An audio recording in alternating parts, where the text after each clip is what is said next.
What is up, everybody? Welcome back to another video. So today we got a very exciting one. We have a preservation evoker guide for Dragonflight coming in hot.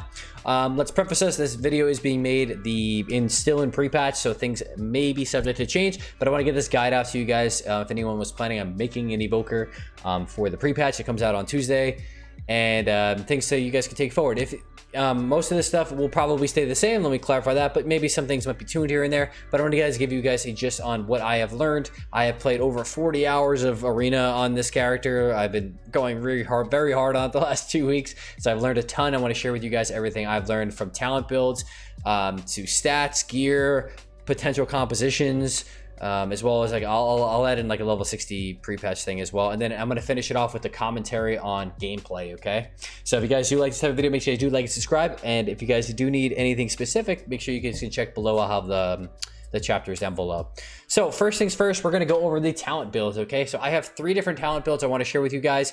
One is a max damage build, one is a max healing build, and one that's kind of in the middle of both of those. The middle one is actually what I've been playing the most.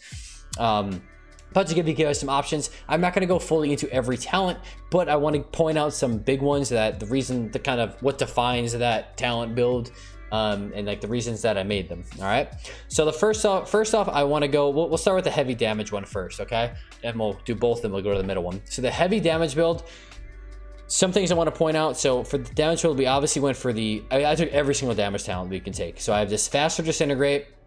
We have Enkindled, which makes Living Flame do 6% more damage. Scarlet Adaptation, which again buffs Living Flame as you do effective healing.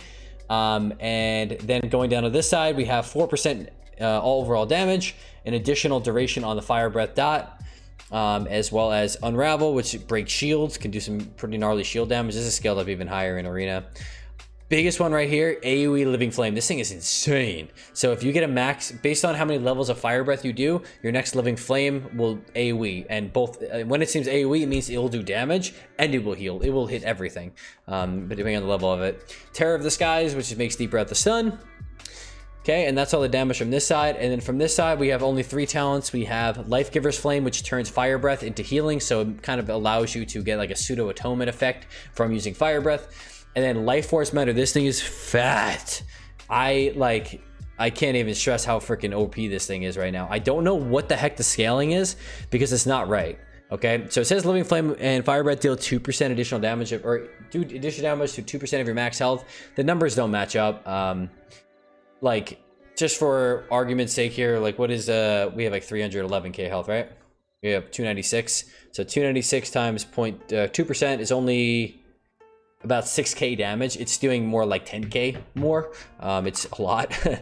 And it kind of makes a pretty big impact if you're talking about like all of the AoE Living Flames that are going out. So you might get 6 Living Flames or 5 Living Flames at once. Each of those is 10k stronger, and this is both healing and damage with all these other modifiers, with like the percent base and the Scarlet Adaptation. It's a lot. Like, it's too much. And then also if you add in the tier set too, which is another 20%. And it makes it instant. So you're getting so much value out of this instant Living Flame, and all these Living Flame modifiers. So that is important as well. And the last one is Disintegrate, increasing your damage by 20%.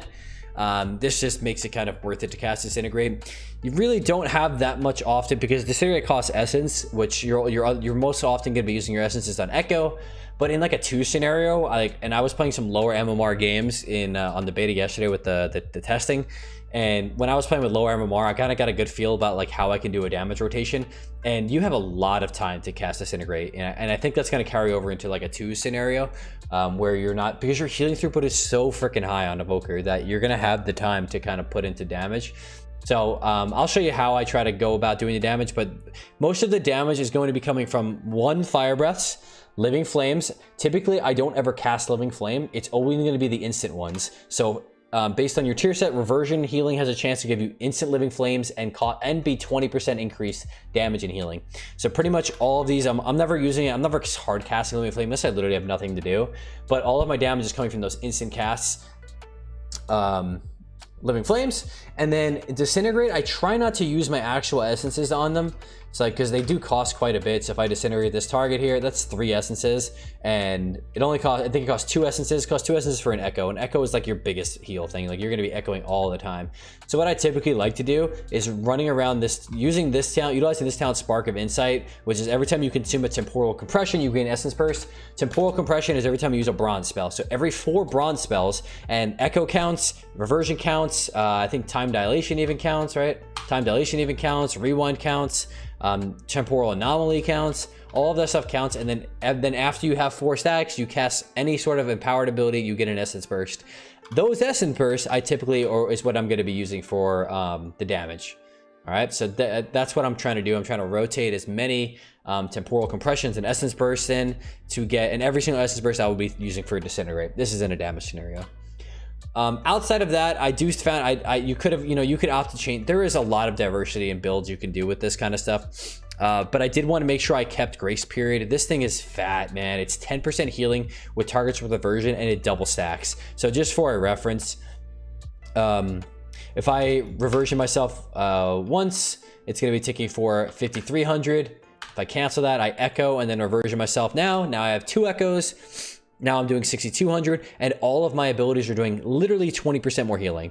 That is so much healing that you can't really pass up. That's why I'd definitely opt to still stick with this. You could still change things out, but out of the damage build, the most important things, Living Flame. So 1, 2, 3, and 4, 5. You can pass up on Disintegrate if you'd like, but those Living Flame talents are ridiculously strong, like hitting 150, 160k, which is 50% of someone's health in Fire Breath, and then Instant Living Flame. AoE, sometimes hitting 100k onto every single person. Like, it is crazy damage. Like, it probably should get nerfed. And maybe it will after this video. Okay, moving on to the next build. So that is our damage build. Our full healing build. Let me clarify this. There is still so much diversity. There's people, I've been talking to so many different evokers. People do so many different things. So kind of feel what you like to do as a best option. And, don't take a grain of salt. This was just what I like to do. All right, so you can totally modify this if you'd like. On the healing side, on the clash tree side of things, I just made sure that I got, max lush growth and max attune to the dream, which I didn't have maxed out on the damage build. I opted to go for the short wing buffet and then the slow on the wing buffet, just to be a little bit more defensive. Like, wing buffet could come in super clutch on like Blade's Edge or Dalaran Sewers, or you can just use it as a 70% slow. Like, if you're getting trained, you can tail swipe somebody and then run, hover away and get away. So that's another big defensive thing. Going for a short cooldown Renewing Blaze. Renewing Blaze can be absolutely devastatingly strong in healing.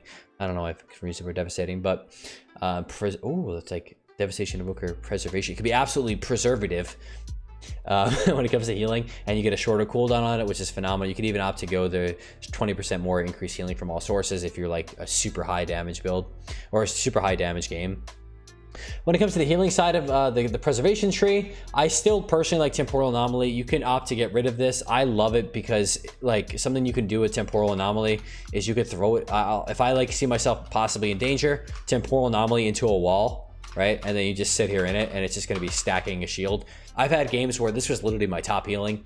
It's kind of hit or miss with how much usage you get out of it. It has a very short cooldown. You can just use it. It does cost mana though, so just be aware of that. But I found pretty good use out of it. Also, just like if you're getting kicked on your green spells, you can bait a kick with Temporal Anomaly and then use a Verdant Embrace into a Dream Breath or whatever it is, and you can kind of bait kick because you have 4 schools to be working with.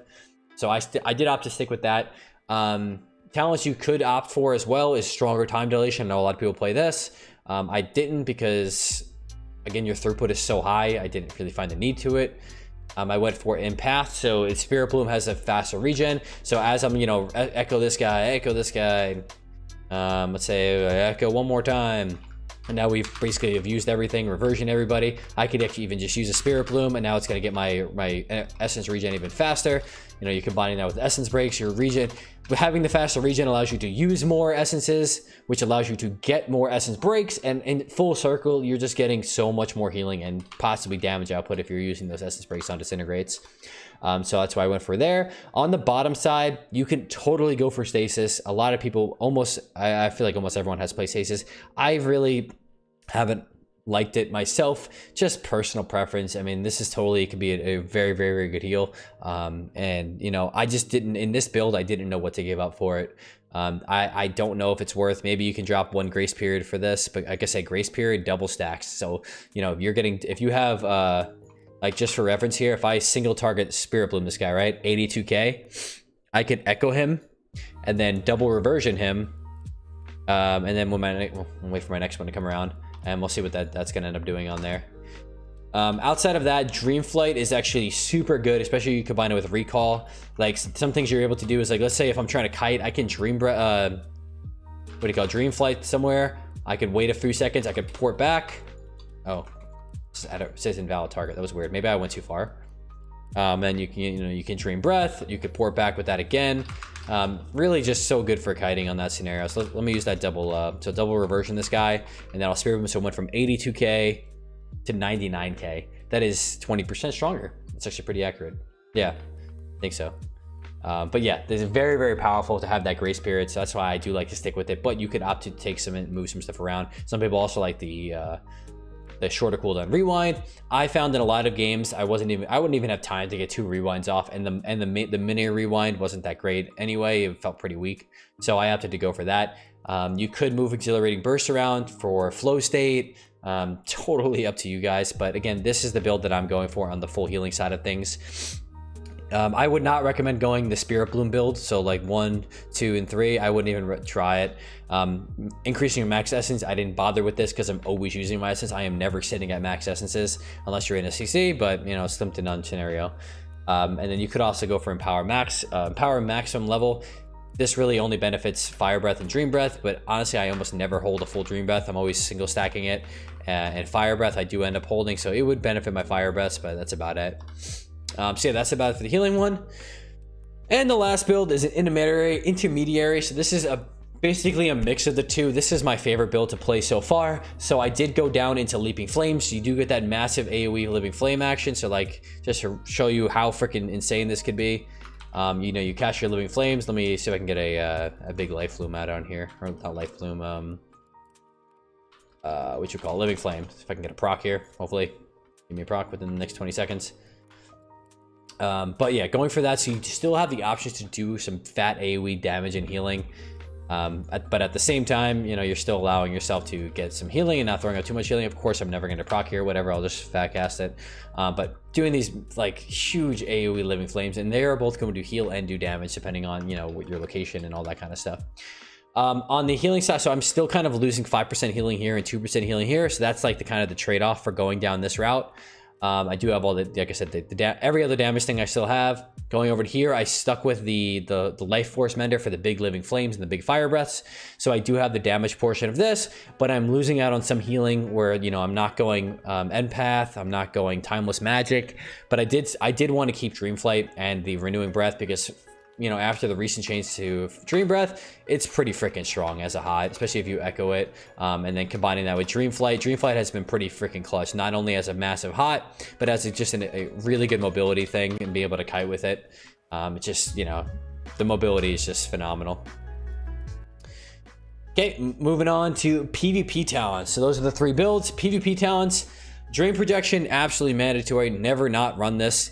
Even in case, the only case where it's kind of iffy to run, it is an enormous hot, and you can control it. So if you want to use it behind a pillar, you can control it or go to wherever you want, and you hit 2. You hit 2 again. Oh, 2 for me on my keyboard, and then that's going to press the hot. It is an enormous hot. It's 200k healing over the time period. So I like to use this before big damage comes in. Like if I see a DH pop the Hunt or a DK pop a bum limb or an avatar from a warrior, I'll do this right away and then start doing my other stuff on top of that. Also, just in case, like I said, the only iffy thing to run it, not run it into is Affliction Lock, because it is also an AoE Dispel.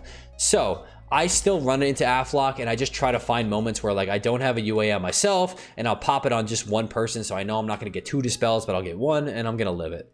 Okay, so I still like to run it. Just be really careful on your positioning of it, of where you're going to pop it on them. And you can always pre-wall it if you want as well. So Dream Projection, almost mandatory. The other ones are a little bit more lenient. You can find other stuff. So Swoop Up can be fucking awesome, man. That is where you're going to remove your enemy around.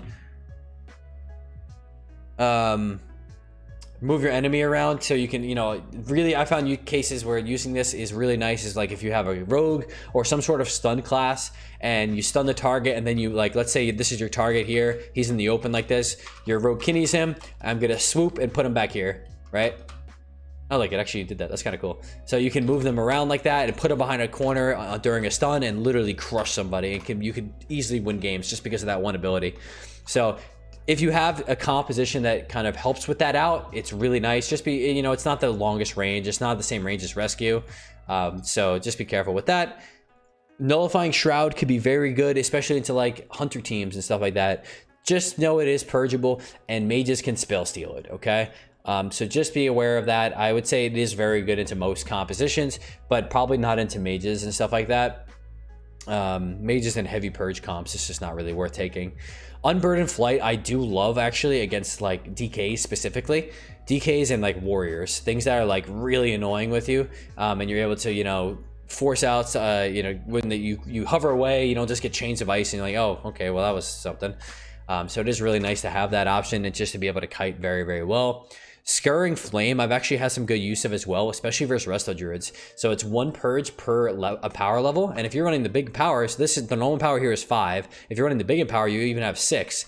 So that's 5 purges. That, if you can single that out on one target, that is a klepto, like essentially a klepto. If you're like, let's say you're playing Rogue Mage, for example, and you know they kidney your target, you're gonna charge up a fat fire breath. You can completely klepto him, man. Whether, you know, it's a Resto Druid or with a Resto Druid, even into Evokers, it's really good into Evokers because you can purge the echoes, you can purge the reversions and all that kind of stuff. Really, really nice to you know, utility with that. Time Stop kind of depends on the situation. If you're versing a comp where you just absolutely cannot heal the damage and you just need something to save it, like let's say like a DKDH and they're just like gripping everybody in and just going absolutely ape, you could opt to time stop your teammate or yourself so they completely don't take any damage for those 4 seconds. Kind of tough to really choose when to use that. Next one here, Obsidian Mental. This one is really nice, actually. So you're really specifically into boomkins, man. If you pop this, you cannot be silenced, or from a Shadow Priest perspective as well.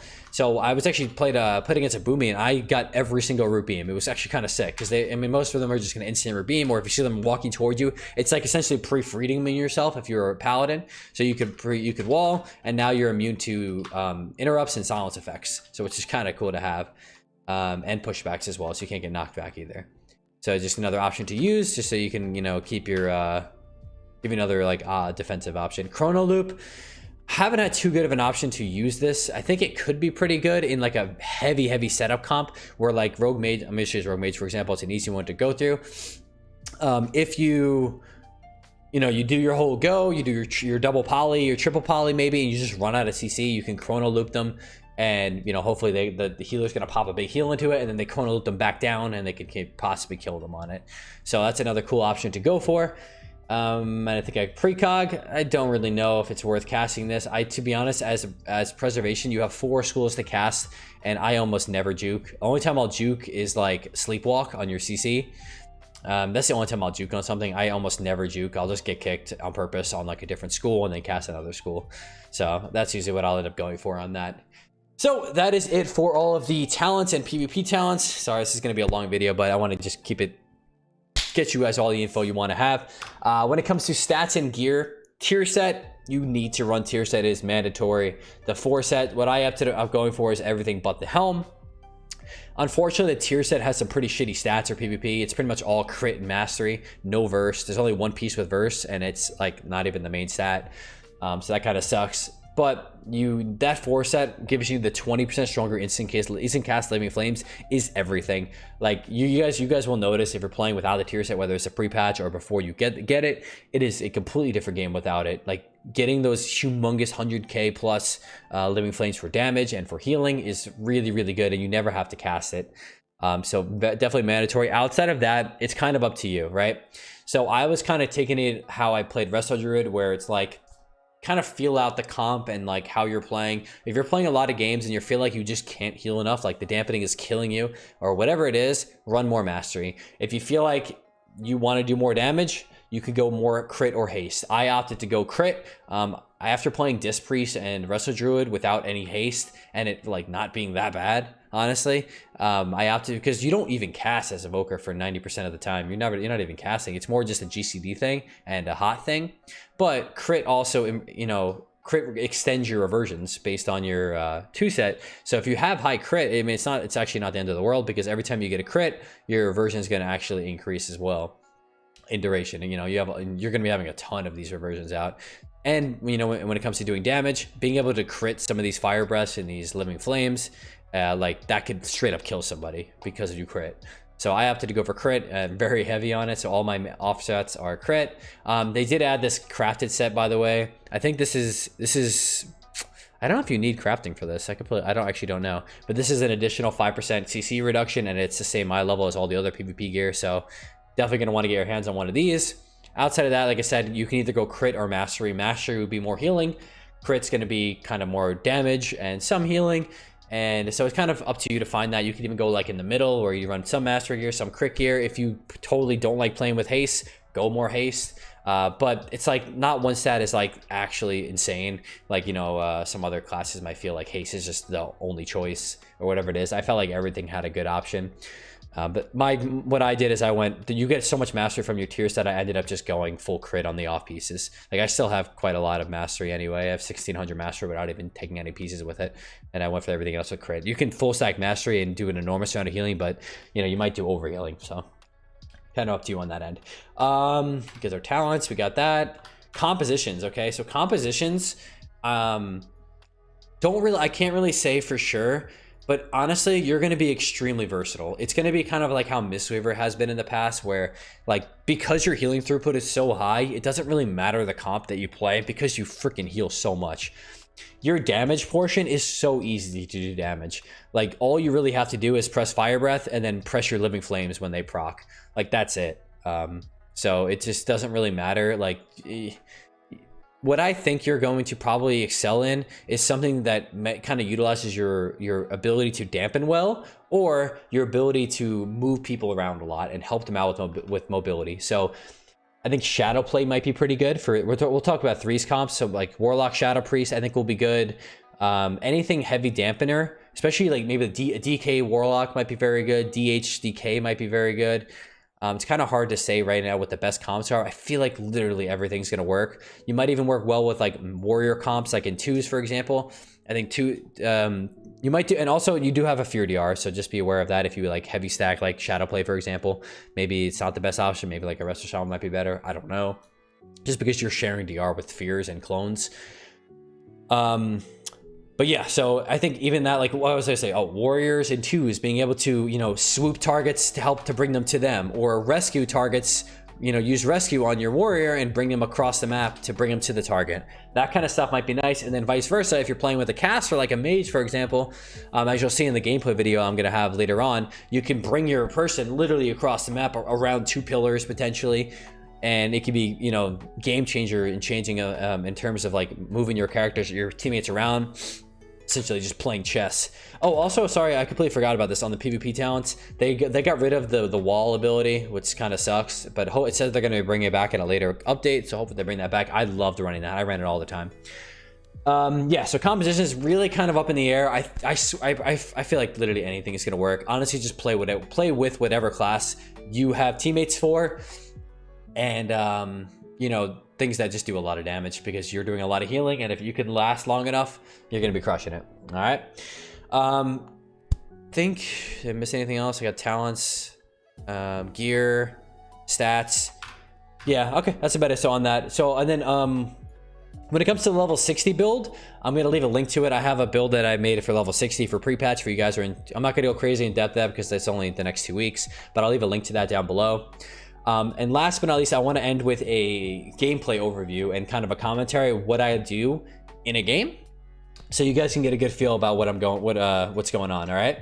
So this is going to be a game. These are all pretty damn good players that we're playing with. So this is a good realistic thing. This is about 2100 on the beta, which, you know, we're going to have, you know, a bunch of people that are very good, essentially. I'm not trying to keep you out with some like low rated gameplay here. So I'm running my intermediary build here.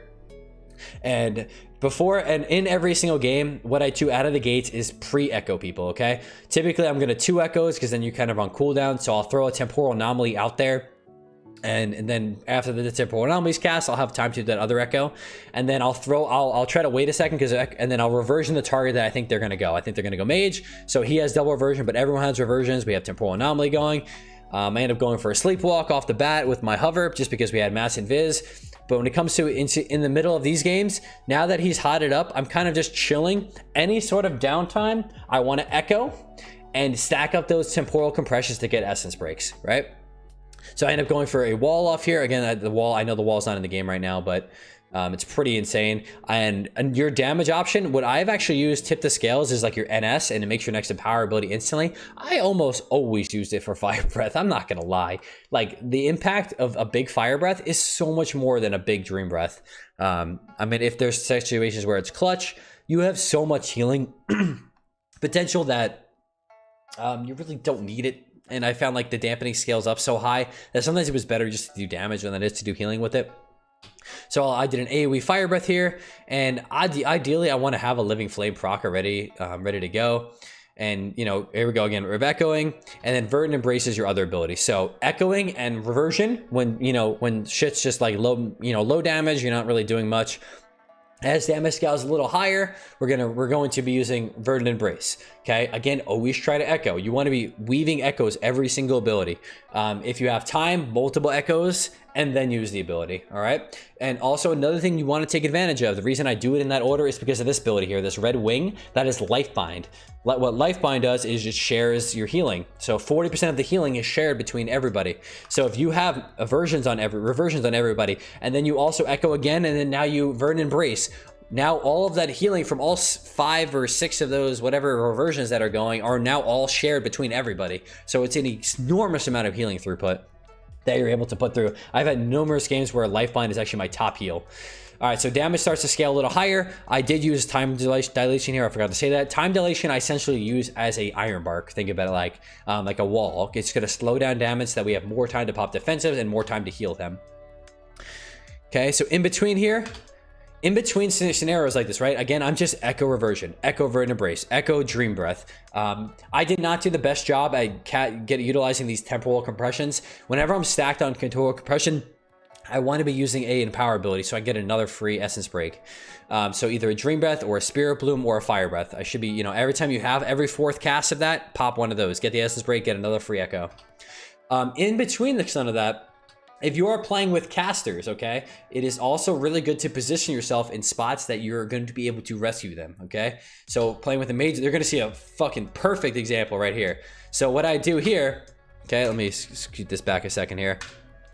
So I noticed my, kind of shit hit the fan here where I pop my reversion, I don't have verdant embrace up, I end up going for a dream breath. And I still don't have verdant embrace up here yet, so I don't have a big heal. And instead of using a big massive cooldown, like I could have rewound, but I opted to go for a rescue. And when you rescue, it's a 30-yard radius of each side. Okay, so if you're in the middle, you can have 30 yards on one side, 30 yards on the other. So you can essentially move somebody 60 yards, which is freaking insane. So before I rescued, instead of rescuing him from here, I hover away and then I rescue him. So he's getting pulled literally across the map. I could have even done a better job by pulling him over here, but I was kind of in the moment there. So, and then I allowed my mates to create a lot of gap. This is a really good use of it when it comes to playing with a caster. When you're playing with DPS, I think you're going to have a better use of it from if they're slowed, pulling him behind the corner, or maybe using it even offensively, like helping your warrior connect to the mage or whatever it is. So I got a lot of CC here. This was kind of not a good Emerald Communion. Emerald Communion I almost always save to use while in CC. You can use it while stunned, use it while silenced, you can use it while feared, you can use it while trapped. Okay, the only time you can't use it is in a poly, I think, or blind. Actually, yeah, like blind you can't use it. It's so inconsistent. I really don't like that. But just note that even though you can cast it while feared, if somebody fears you while you are using it, it's going to cancel it. So I ended up using this Communion because I thought he was going to die. Really bad use of it on my end. Also note Emerald Communion does regen mana. Okay, so we're going to go back to using echoes. Okay, echo reversion. Echo, verdant embrace, echo. So I'm gonna echo again, and then I think I end up verdant embracing here or dream breath because damage wasn't too high. I was just trying to pre-hot him. I end up verdant embrace, time dilation because damage just started getting a little higher. I dream project him as well. At this point, I want to try to find a position. I always want to hang out in spots that I can rescue. Using fire breath here just as another empowerment thing, so I get a free essence break. Echo him again. When you don't have anything else, Temporal Anomaly. Temporal Anomaly is a great filler. Echo and Temporal Anomaly are your fillers. Whenever you're not taking a lot of damage and you don't have anything else to do, pop one of those two. Okay, I end up going for a Sleepwalk. I probably should have Sleepwalked the healer there, to be honest. This guy was like porting all over the place. So my guy starts taking damage. I Echo Reversion, Echo Verdant Embrace. At this point, I'm looking for an opportunity to rescue because he's kind of in a shit show spot here. I'm going to try to position myself as you'll see here. Throw a Living Flame. Honestly, just give you guys a side note about Living Flame. I almost never use it defensively unless I absolutely need to. The healing of it is not that good. The only time it's like very useful is right after a Verdant Embrace and you have Echo up, and then it can be pretty fat. But I almost always use, I feel like I'm getting better impact of it by using it offensively because some of these offensive ones are hitting like 130k, which is freaking nuts. Okay, so as you guys see here, I cut myself in the middle between my mage and where I want to bring him. So I am pulling him from all the way over there, probably like 50 yards away. And now he's able to get a gap. I could throw a knock or a root in this case, root them off him, just create an enormous amount of distance here. So at this point, they swap me, okay? Your two big defensives here in Obsidian Scales and Renewing Blaze. You want to use it before you take damage because Renewing Blaze can heal crazy amount of healing. It is uncapped. It's whatever damage you take in the next 8 seconds becomes healing. So I pop those heals there, and now at this point I'm gonna Dream Breath. If I get kicked, I can Temporal Anomaly. I can still Time Spiral into another hover. I can rewind. I can do all chords, stuff like that. I end up going for that. So they switch to the hunt onto my mage here. So now, because I've kind of pre-hotted myself and I wasn't really prepared for them to go the mage, that's my opportunity to rewind. Okay, because I don't really have a crazy amount of stuff. At this point, I'm gonna try to get over to my buddy, try to get their Echo Reversions out, and don't be scared to reversion low. You have a talent called Golden Hour, which is a component that heals you for the past amount of right here. Reversion instantly heals for the 50% damage taken in the last 5 seconds. So if you get a fat amount of burst taken, don't be scared like, oh shit, I shouldn't be hotting. I should use the emergency heal. Sometimes reversion is a good emergency heal, especially if you echo it too. You echo into reversion, you're getting that fat golden hour heal, and it'll keep you up and give you time to, echo again and then Verdant Embrace. And now you're being able to top them with that just echoes. You could do like burst healing with just echo. You don't need to find yourself be like, oh shit, I gotta do, I have to use my rewind here. I have to use temporal or Emerald Communion. You don't even need cooldowns for this class. It's so strong. Okay, so here I ended up going for a wall off. This was actually a clutch wall off here. I actually saved my mage, give him some gap, and then I end up going in for an instant living flame, instant fire breath, and the guy dies. But I know the walls, hopefully they come back. Those were so amazing. But that is kind of like a rundown on the gameplay sort of things that hopefully you guys get a feel for it. So in conclusion, it's pretty much echoing nonstop, echoing between every cast, throwing out reversions. And then if you have time, as the damage gets higher, you're going for Verdant Embraces, throwing out Dream Breaths and Temporal Anomalies when you have time. Spirit Bloom is more of like your big heal. And then, just position yourself accordingly. You have so much mobility. Utilize that rescue button and that swoop button so much, man. You are fast as fuck, boy. That's what my character's name was for the longest time in the beta. For a reason. You can literally move around, all that kind of stuff. And when it comes to using damage, cast Fire Breath when you can, and don't be scared to do it when you're taking damage, because if you hit enough targets, it's going to do a lot of healing too. And then those AoE Living Flames are clutch, just very, very clutch. But yeah, that's kind of rundown on what the gameplay section looks like. Oh, that was a lot of talking for me. So hopefully you guys got something out of this. This is, I will probably make a future guide to update if things change, but thank you so much for watching, and make sure you guys check out my Twitch channel. I'll be streaming a lot of it live, and just like and subscribe to the video if you guys enjoyed. Hope you guys have a great day. Peace out.